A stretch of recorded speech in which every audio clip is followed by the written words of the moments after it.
everybody, welcome to this Photoshop tutorial brought to you by tutvid.com. We're going to talk about the canvas size and expanding your PSD beyond its like natural boundaries and some of the cool things you can do. A lot of time-saving stuff is going to be packed into this little tutorial.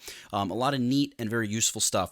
Before we jump into that though, I want to talk to you guys. I'm selling 2 tutorial courses now. I've taken like the best of my current tutorials, bundled them up for you guys so you can download them, keep them forever. I've got some PSDs and raw images and stuff like that where I can share them and give them away. I've got all that stuff included. You can download them. Check out the product pages I've created for them. There's 2 links on this video in the annotations right now. One is like an advanced Photoshop course. The other one is like a how to retouch course. I think you'll really love them. Plus, you support TutVid, and I can keep doing all these free tutorials every single day, and that's just awesome. So let's talk about canvas size. Image canvas size. When I come into image canvas size, we're not actually changing the size of my image. And here, let me just give you an example. I'm going to change the width of my image to like 4,000 pixels by maybe like 3,200 or something and hit OK. And Photoshop's going to say, hey, new canvas size is smaller than the current canvas size, so some clipping will occur. I'm going to say, all right, go ahead, proceed. I don't care.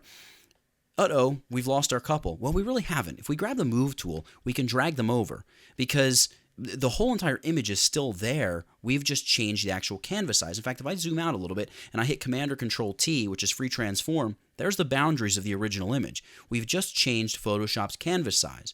In fact, if you have an image that stretches off of the active or visible area of your Photoshop document or the actual Photoshop document, you can always go Image Reveal All. And this sets your Photoshop canvas to the size of the actual artwork that you have in place. That's pretty cool. Let's go up to image canvas size one more time. One of the other neat things that you can do here is, let's say this couple says, hey, we would really like a border around our image, like a black border or maybe a white border or something. Let's just go with a white border. I can say, all right, we can do that. Let's make it a 1-inch border. So we'll go to like inches here, and we could increase this to 22 inches and then 15.017. Or what we can do is we can tick on relative, and we can just say, look, expand the width by 2 inches, right? Because it's got to go an inch on each side, and also expand the height by 2 inches and hit OK. And you can see that we've got 1 inch added to every side of our image here. Let's go back to canvas size. We can actually, well, I'm going to cancel out of it again. If you're working with a background image, when you're working with a regular layer like this, you can see what just happened. We just got transparency, which can be great. Most of the time, it's what I want when I'm using this feature in Photoshop. But sometimes you want that color to be there. So if we go Layer, New, Background from Layer, when you're working with the background layer, you can't get transparency. It has to be a solid color. So if we go back to image canvas size, again, we've got relative ticked on, and we're going to go, we'll make sure we're using inches here. We're going to go 2 inches to the width, 2 inches to the height, and then we can choose the canvas extension color, whether we want it to be the foreground or background color, white or black, 50% gray, or other. And in the case of other, you can see we can choose any color we want. So if they said, hey, we want this to really hurt people's eyes when they look at it, go with a bright yellow, hit OK, and we have a bright yellow border. Wow, that looks hideous.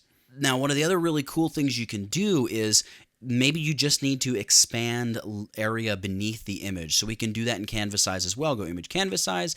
We're going to go canvas extension color white, and we're going to add, let's say 3 inches to the height, but we only want it to come down beneath. So we're going to change the center reference point to the top middle, and it's just going to, you can see the arrow pointing straight down. That means it's going to push all of the height from that point straight down. Hit OK, and we only did pixels. Let's go back to image canvas size. Make sure we have it set to, you got it, inches. 3 inches. Anchor it from the top center, hit OK, and boom, it pushes it down 3 inches. So that's the only place where the canvas is extended. I'm going to Alt double click to remove the background status of that layer.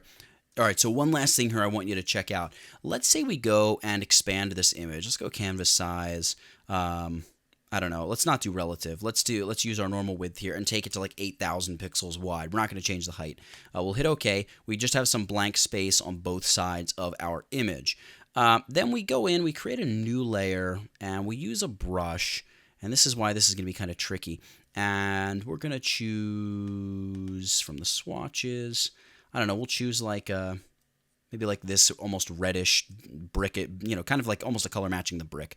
Not quite, but. And then we're going to click once here, and I'm going to hold down my Shift or Option key and click down here, and it sort of creates this little border. I'm going to do the same thing over here. Click, hold down my Shift key, and click up there. I'm not saying that this is good design, guys. I'm not saying this is good, photography work. It's hideous. I will be the first to acknowledge that. But check this out. we know that there's transparent pixels here on the side, but there's also pixels that are partially transparent because of this brush. Let's say we want to get rid of everything that's not a transparent pixel. Anything that has any value we want to keep, but anything that's transparent we want to get rid of. Under image, we can choose trim, and trim is going to say, hey, look, trim based on, transparent pixels, and we want you to trim away top, bottom, left, and right. Hit OK, and it's going to just nip the edges of the image just to get rid of anything that has absolutely nothing on it. Out here, even though it's maybe difficult for us to see, there is maybe like a 2% opacity amount of that color. So we can now be rest assured that if we apply this image as a PSD somewhere, we're going to have edges that have perfect gradients down to whatever the background color on the website or whatever it is may be. Now, if we get rid of those altogether, of course, we now have to crop the image. Well, we can do that under trim as well. Image, trim, and just boom, and it recrops the image because it gets rid of all that transparent junk that quickly. So for canvas size and for expanding your Photoshop canvas even beyond what you see in your PSD, using trim and using reveal all, that's it. Get it? Got it? Good. Nathaniel Dodson, tutvid.com. I'll catch you in the next one.